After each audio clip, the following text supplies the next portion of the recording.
screen. If it's I just close. if it's difficult for you to present Also, while the video's on, you are more than welcome to turn on the video. So just to make sure the bandwidth are okay from your side. Okay.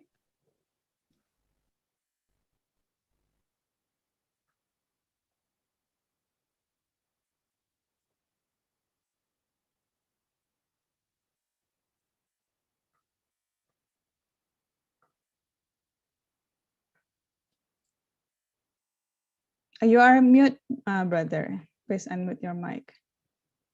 yeah, I can close my screen and share the presentation. It's okay now? Everyone seeing it? Yeah, yeah. Okay.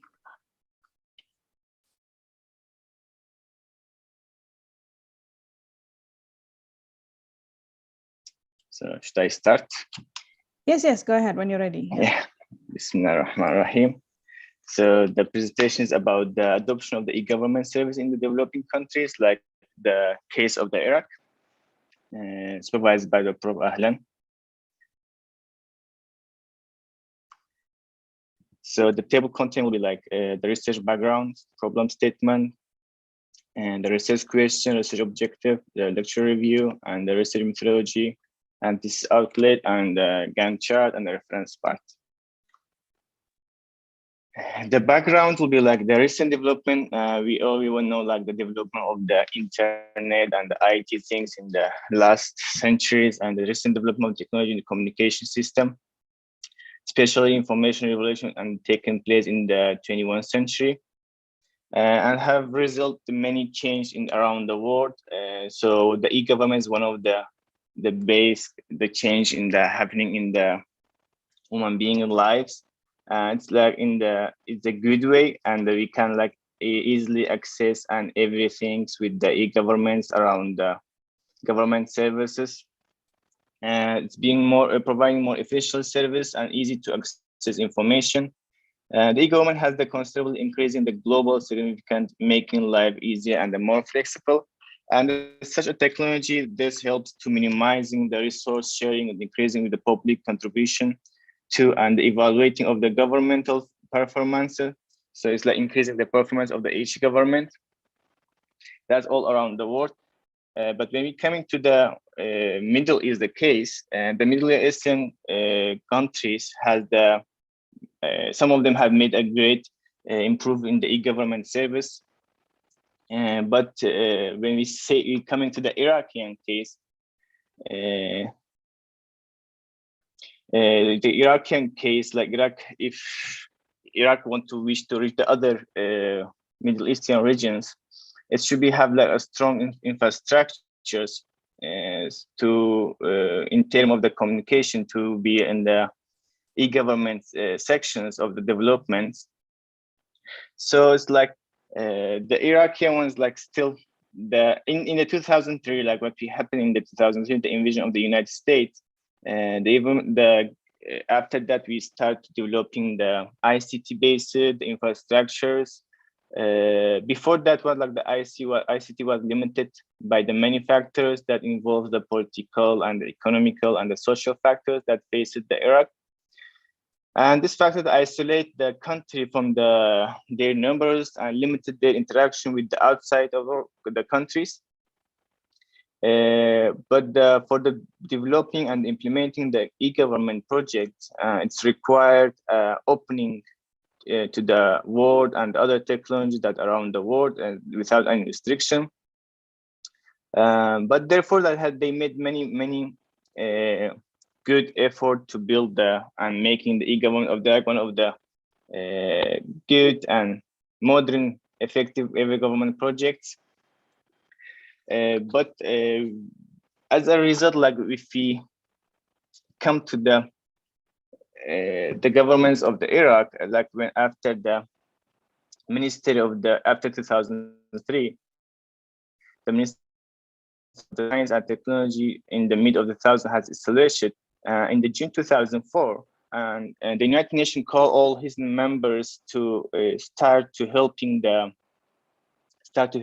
Iraq to build a e-government And one of the countries was the Italian government. So the minister of the Italians for the innovation and technology signed a memorandum with the government of the Ministry of the Science and Technology in the Iraq, and they signed a memorandum for the improving the technology and creating an international network in the Iraq that connect the ministers with each others as a beginning of the e-government. According to the memorandum, that the Italian minister will be provided technological and the financial support to build an internet project in the Iraq. This was the first step to create the e-government in the Iraq in 2004, in the June 2004. So after that, like in the 2007, the United States Agency of the International Development and the Iraqi Minister of the Science and Technology put a strategy from the 2007 to 2010 to develop the e-government project in the Iraq.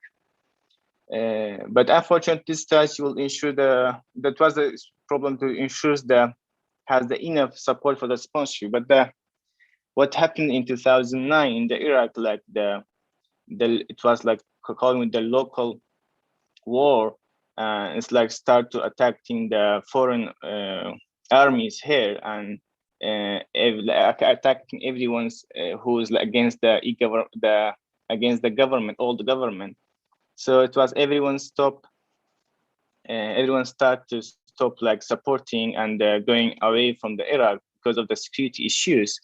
So the e-government is like till 2010 was like till 2009 was it's like going in the good way, but after that like it start like stop in the particular way.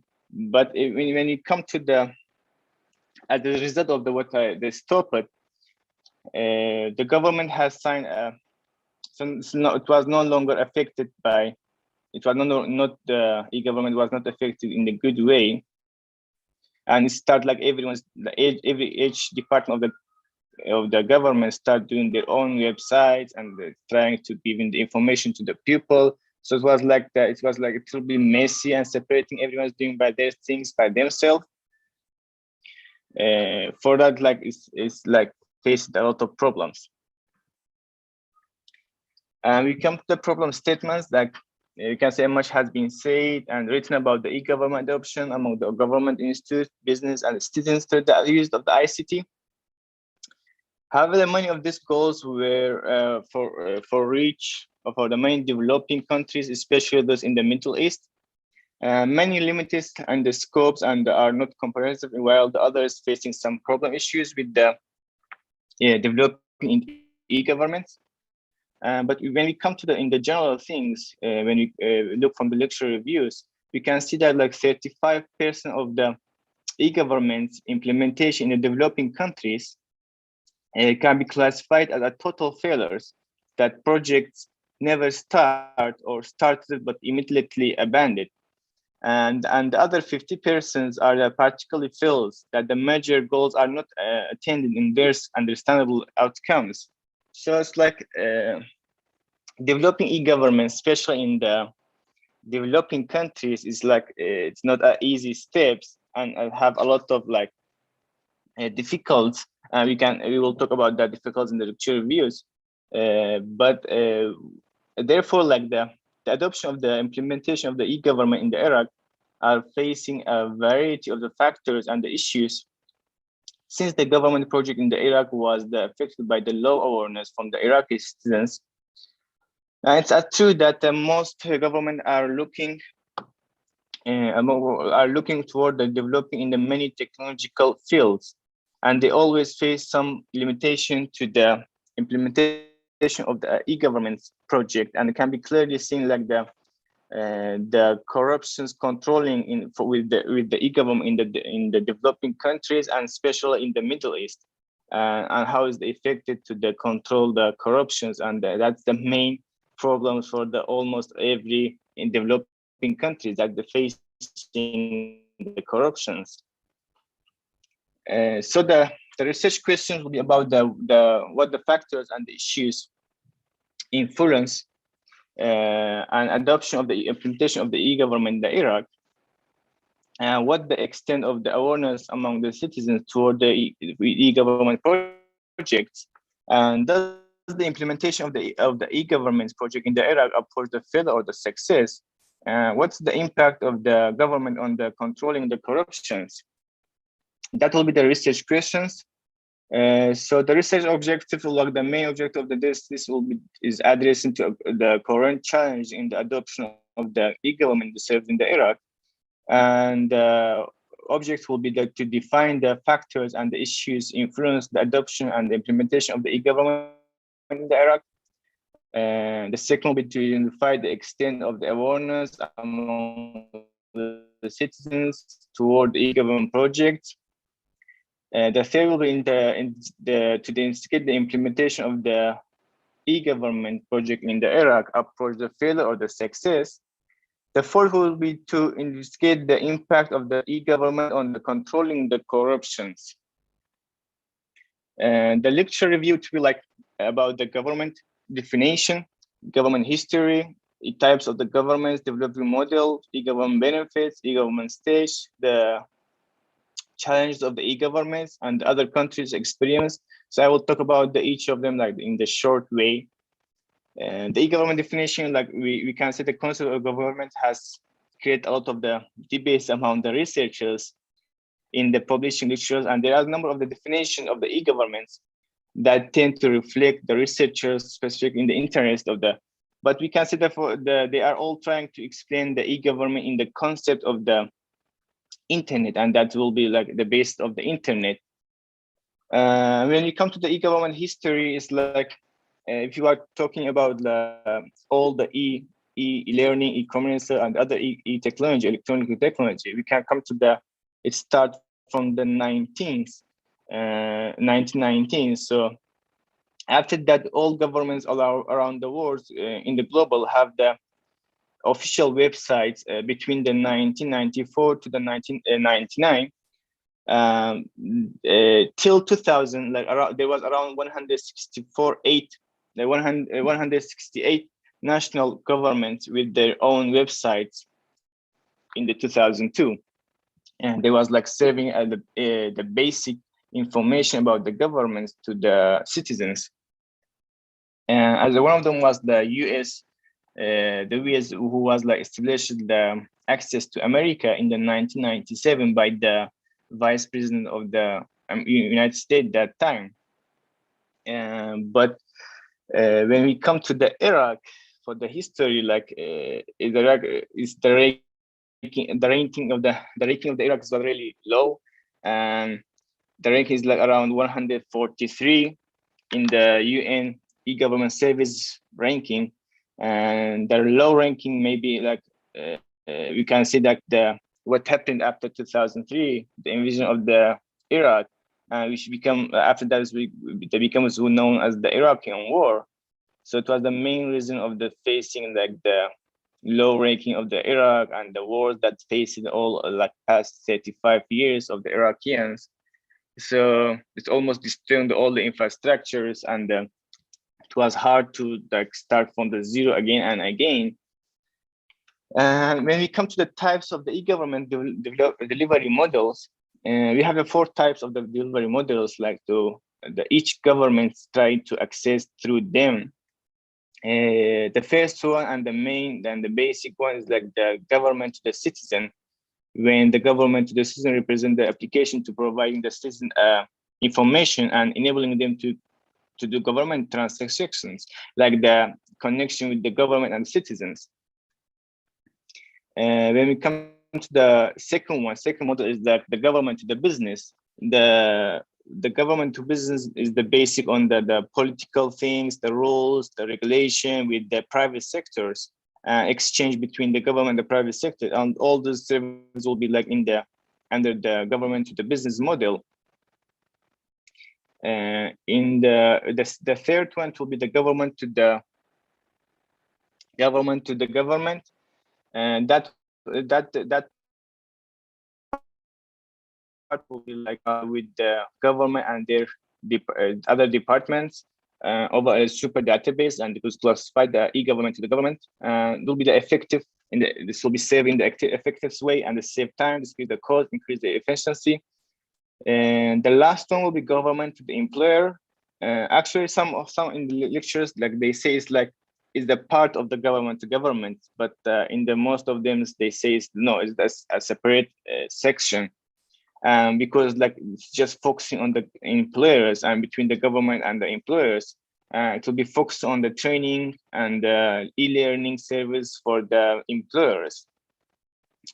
When we come to the benefits of the e-governments, you can say like one of the benefits could be like get from the e-government that will be improve the efficiency and reduce the cost of the requirement for the human energy and managing the main part of the paper-based works.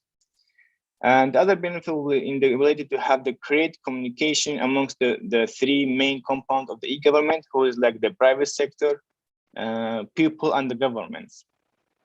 And the government increase, sure, it will be like the main part will be like the increasing and the transparency and the effective of the and the controlling the corruptions, like sure. When we come to the government stage, because every new technology and the e-government, especially when you're developing the e-government, it have the stage, and it's like it's not directly going to the high level, start from the almost like the zero.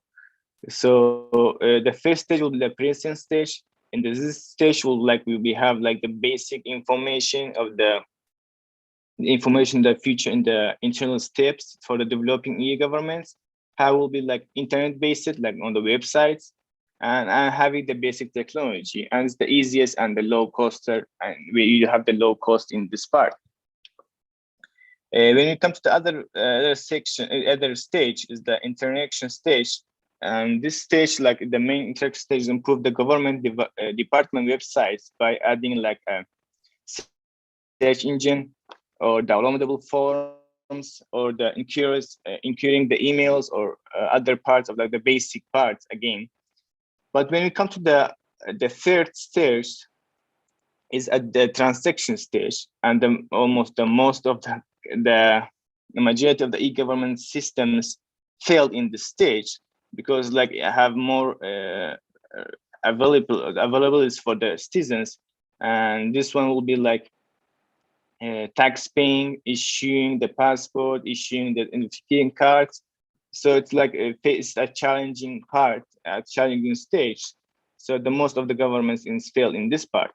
And when we come to the last one, the most advanced stage is like the ultimate goal for the most governments across the global, since the complete employment of the e-government system and transforming the highest level of the adopting of the e-government project in this stage. When it comes to the challenges of the e-government, like other developing other technologies, there's challenges for the e-government also. And the main and the most one is like the infrastructure. When you don't have the infrastructures, it will be hard to develop any things based on the internet. And it's now it's allow proper information exchange to open up new channels for the communication and service deliveries. Unfortunately, the Iraq has faced a difficulty connection over all the last 35 years, causing the communication and telephone infrastructure and that get damaged, and the result, the absence of the infrastructure in the Iraq is the most significant obstacle of the implementing the e-government. Because when you have the good infrastructure, it will be really hard to implement the e-government. Other things like other challenges we'll be facing is the privacy. And the privacy is in the both employed and the developing countries is the same problems, because the citizens is people's first word about the privacy and their personal lives and the conditional information about the personal data they provide to exchange for the government service. One of the others is the challenges will be lack of the qualified persons to manage the things, even when you have okay, you done the e-governments and it's ready to use, but when you don't have the qualified person to use it, it will face you problems, especially in the public sector, is the significant issues for any governments like facing. The other parts, like to be the corruptions. When you're developing the e-governments, like the mostly any technology in the developing countries, is you will be faced by the corruptions. And the corruption is the most common case of the government failures in every national, particularly when they are lack of the openness of the government to corruptions. And like we are not be surprised when we look to the Transparency International Corruption Principle Index for 2020 for the Iraq. We can see like the Iraq's rank is in the 160 in the 118 national. So it's like in the most or one of the most corruptions countries in the world in 2020. Brother Ahmad, yes. Sorry, do you still have more slides to present? I think, yeah, I got the slides, but I have folks to like review more. So it's like get more. Yeah, it's not much. How many time I have? We have around 20 minutes per students, but I think it will be better if we can focus on your research questions, or in that way we can help you to sort of, if there's any certain. I can move to the methodology if you want. Yeah. Do you have the research questions and research objective with you? Yeah, I wrote the script. That so only this one. Yeah, that's the research question and that's the research objective. Oh, okay. I thought you're going to elaborate more on the next steps. Okay, so it's okay. All right, go ahead. But if we can proceed with the methodology, because I think we also running out of time. Yeah, I can move to the methodology part. Thank you. Okay, thanks. So when you come to the so I moved to the other part, the experience of the other countries. We can move to the methodology, and the methodology of the one that research is known as the instrument of the different strategies that utilize of the taking care of the categories of the issuing by indicating how and when every strategy will be used. In my research, will be used the source of the qualitative, the research methodology. Source will be like source including the books, articles, thesis, conference papers, and the online articles, which include some conclusions. This source will be like written in both professional and the academical scholars. The source could be in one of these three languages, the English, Arabic, and the Turkish. And the method is to respond to the research questions and achieving the objective of the research and giving a comprehensive description of the research design. And for the research and the data collection will be with the surveys, and the interviews will be used for data collection method, and the gathering information will be like analyze it.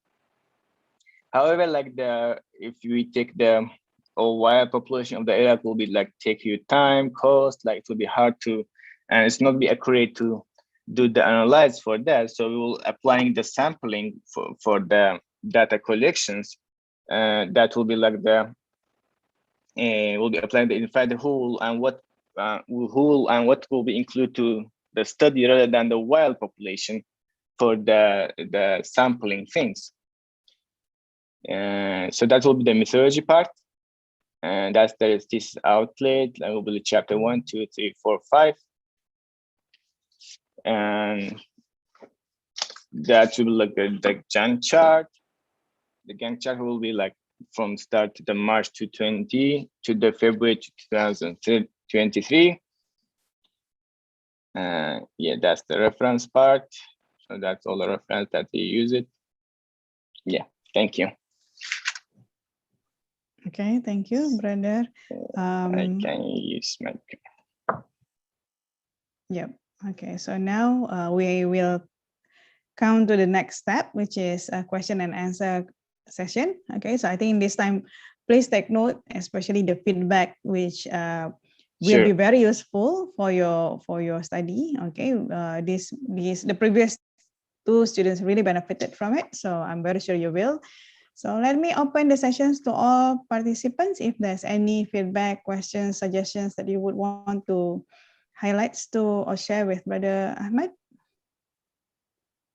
Anyone? Yeah, I have something I think a bit straightforward. I don't know how long you started this work, but based on your presentation, it looks like you are not yet even prepared to come for seminar. However, with this level, I think you need to go back to the drawing board. First of all, you need to identify, or in a seminar, try to show us the proposed conceptualization that you are willing to test. So over here, completely, there is no conceptualization. And at the same time, at least you should tell us some theories, adoption theories. Since you are going to work on adoption, so you should have at least one theory or two theories. In this seminar, you have not presented that. And at the same time, at least since you have some little objectives, you should have some way of trying to tell us what you want to test in the methodology. And since you know your study area is Iraq, you should give us some sense of sampling and sampling technique. This one is just something that I believe you should know in the first semester of your work. This is just an ideological framework of the research that you don't even need to write. But in this, your presentation, I didn't see this one very, very clearly. So maybe you should go back first to start discussing about theories, adoption theories for information system, then select the best theory that suits for your work. Then from there, go in and see within these theories what kind of variable will match to your work. Adopt them and then form your own conceptualization, and then look into the concept, try to establish and formulate a good hypothesis from there. Then at least you can now start talking about the rest. So please, these three areas are very, very important. Theories, and at least you should show us your conceptualization, very, very important. And then what you want to measure, at least the kind of analytical technique that you follow. These three things are the basic thing that we expect to see in a seminar. So we didn't see that with you. So I think you may go back and try to have this. Only when you have this, then we may start to argue. Maybe we'll say, okay, it will work or it will not work. So now you don't have them, so we don't know yet. You do understand me? Yeah, I'm hearing it. That's my own. Okay, thank you. Okay, thank you very much, Dr. Adamu. And that's a very spot on, I think, about the same questions that I'm about to ask, actually. There are a lot of rooms which you haven't filled throughout your presentations. And I think working on PhD, you should have answered those questions first, because those are very fundamentals. Okay, so please take note. I think that this is also being recorded, and the fact that it is broadcasted to YouTube, so you can again revisit the points that highlighted by Dr. Adamu. It's a very, very important points, and I couldn't agree more. Okay. Thank you, Doctor. All right. So let's proceed to the next questions. Anybody who would like to highlight some more points?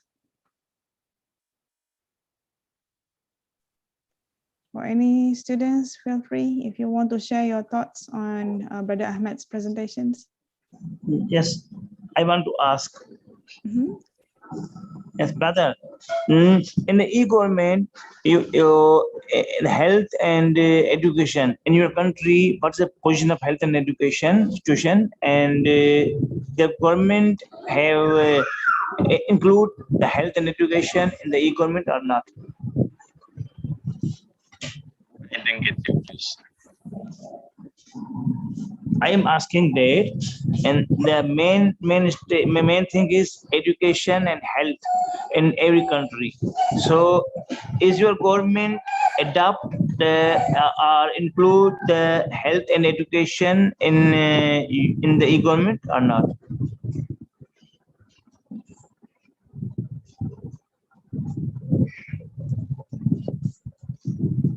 You're not getting my point. I asked I'm not. about Your voice doesn't have the echo, so it's like I don't hear you good. yes, I asked about the education and health, two important things in every country. So Okay. in your government include the e-government in these both are not. Okay, Yeah, it's included. maybe before you answer that questions, brother Dr. Imran, I just want to ask what are you looking for from that questions? So is it just a yes or no, or what kind of details are you trying to find in brother Ahmad's answer? Because I'm very sure that happens to every country, right? And in fact, the fact that he has highlighted some e-government aspect, that something that we can relate to. So what are you trying to looking for? What kind of details? Dr. Imran, perhaps you can clarify the question. I'm asking about the health and education in the government of Iraq. Okay, so how the health and education sectors, when it comes to e-government, has been implemented in Iraq. I think that would. Okay, thank you. So that probably the details that you can answer. But Ahmed, is it clear? Is it better now? Yeah, I hear him. Like he talking about the sector of the educations and the health.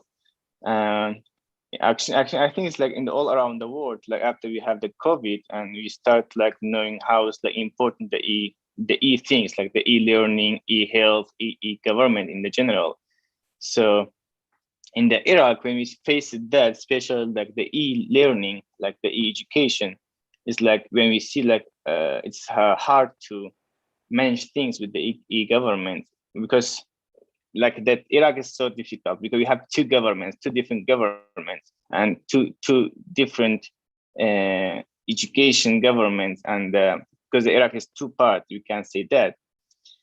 So it's like different from the other part to the other part. But in the Iraq, in the general, like faced a lot of problem with the e-health and the e-learning.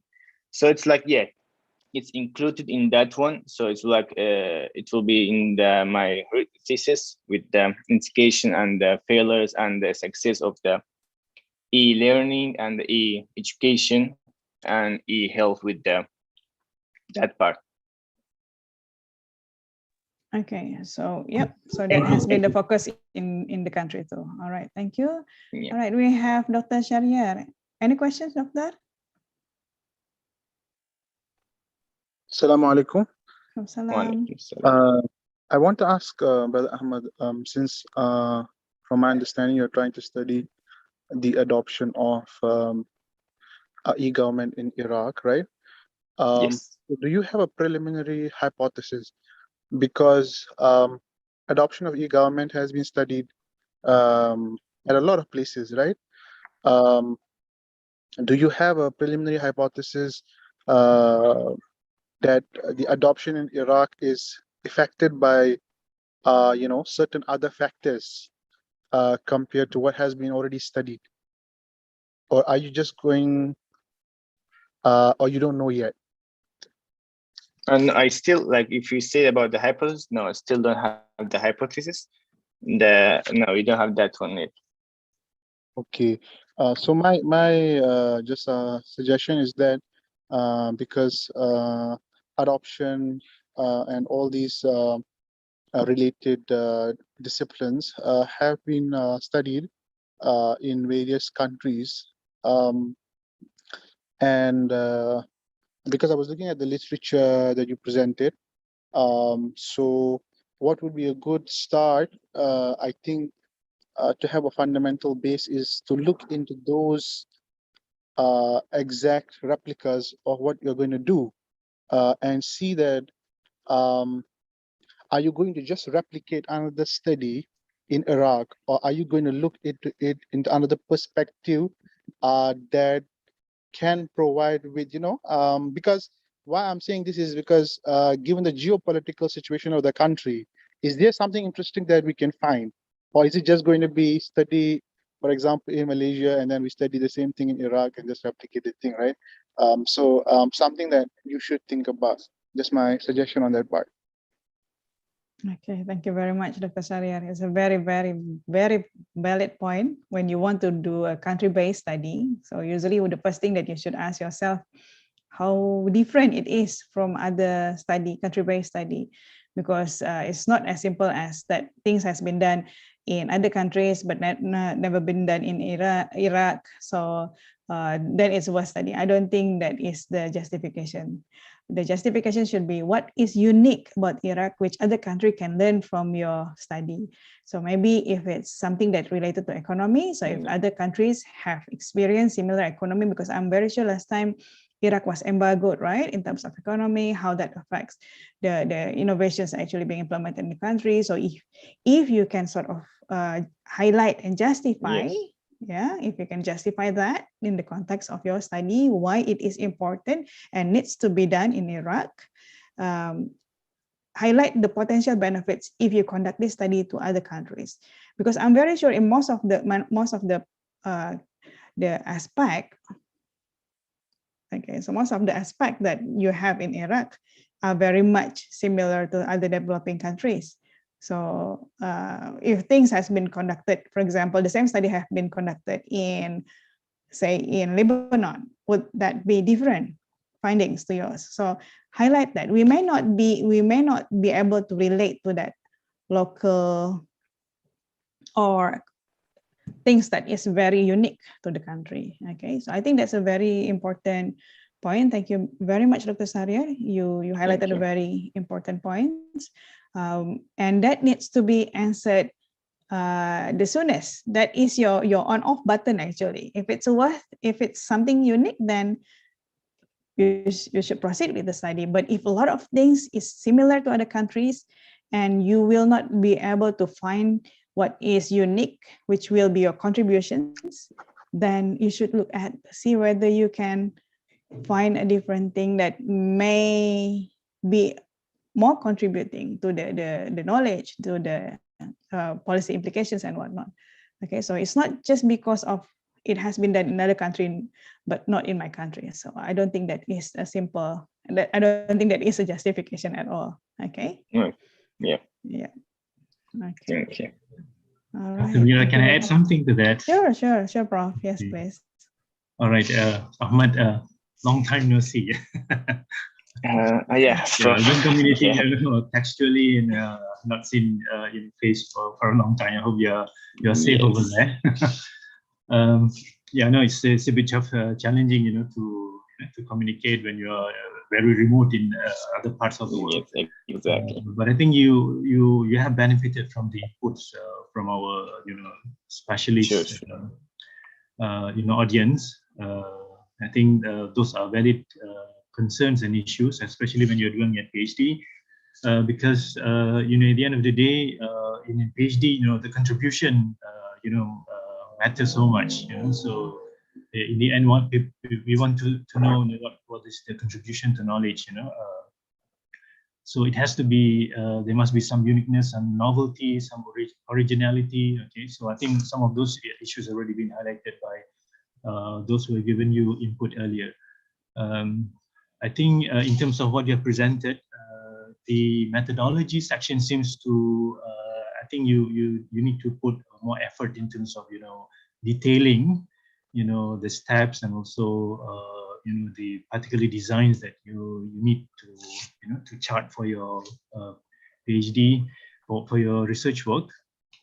And there's not much about sampling, the kind of respondent that you are going to sort data from.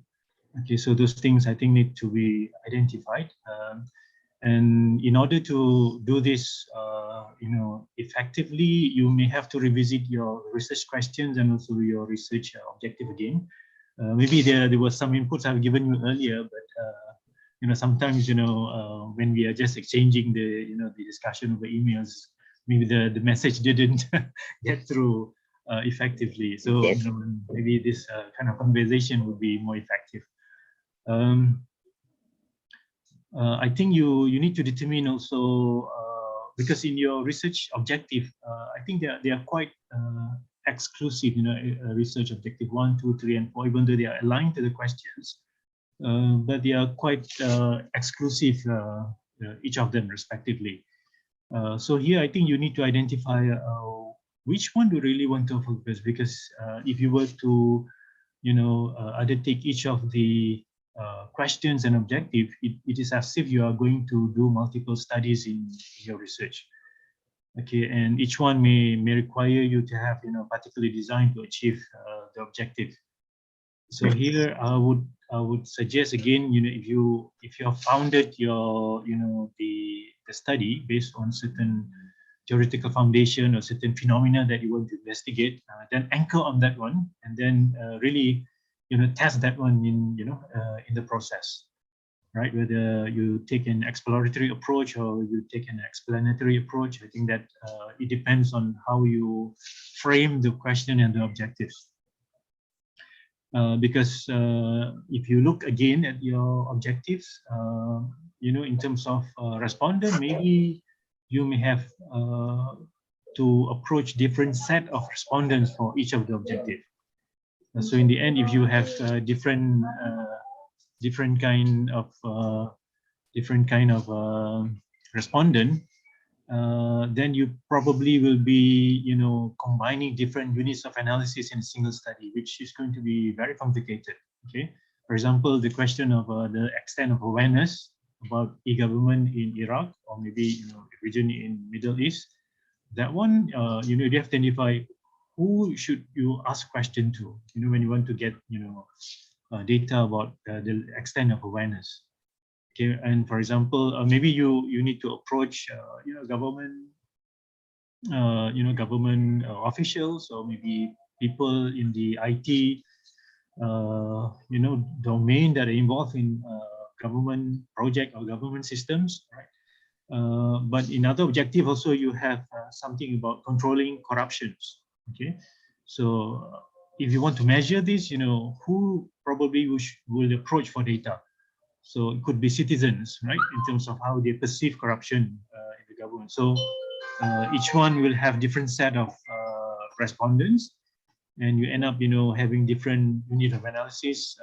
Could be, because unit of analysis can be an individual unit of analysis, like individual citizens of how they perceive e-government from certain point of view, or you can have like organization unit of analysis, right? So if let's say you study a particular e-government systems, all right, that represents certain kind of service that is delivered to the citizens, right? Or it can be like the whole public sector. Okay, so it can be a sectoral unit of analysis, organizational unit of analysis, or individual unit of analysis. So I think you have to choose one, because otherwise your study scope will be too broad, and it's going to be difficult to manage. Okay, so these are some of the observations. So issues like this, maybe you need to think again, and bring it back to the drawing board and redesign your research. Okay, thank you very much. Sorry, Dr. Mira. Thank you, Prof. Thank you so much, Prof. Really appreciate it. So that's a very comprehensive feedback, which I'm very sure you have a lot to think this weekend, inshallah, and look forward for the improvement. I'm very sure you have a lot to prepare for the proposal defense. Okay, so this is a very timely feedback, because once you are in proposal defense, usually the expectations will be a lot more higher. Okay, so hope you learn from this session. Okay. Sure. Okay, thank you very much, Brother Ahmed, and thank you very much, Prof. Everyone. Okay, and thank you very much, Prof. and doctors who have given Brother Ahmed a very important feedback today. So I believe this is the end of the session. Is there anything that I have to highlight, or is there any announcement from KCT Media, Prof. Murni, or Sister in PG office, is there anything that you want to highlight? No. Is it all? No. This is all? Yeah, okay. No. All right. Okay, so there's a lot of encouragement, Brother Ahmad. We wish you good luck, and I'm very sure you will be able to do it. May Allah protect you, your family, and all the Muslims in Iraq as well as around the world, inshallah. And stay safe, inshallah. So let's thank you again, everyone, for joining us this session today. Let's end the session with tasbih kifarah and salatul ras.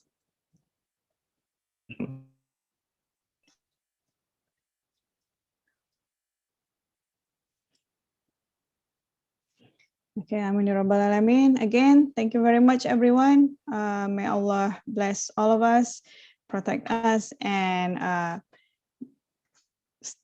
stay safe, inshallah. Okay, take care. Assalamualaikum. Thank you, Doctor. My pleasure. Take care. Assalamualaikum. Thank you, Doctor. Thanks, Pleasure. Dr. Mira. Take care. Thank you for joining us. Thank you. Thank you. Yeah. Thank you all. Thank you, madam. Thank you. Thank you, Dr. Sita Tika.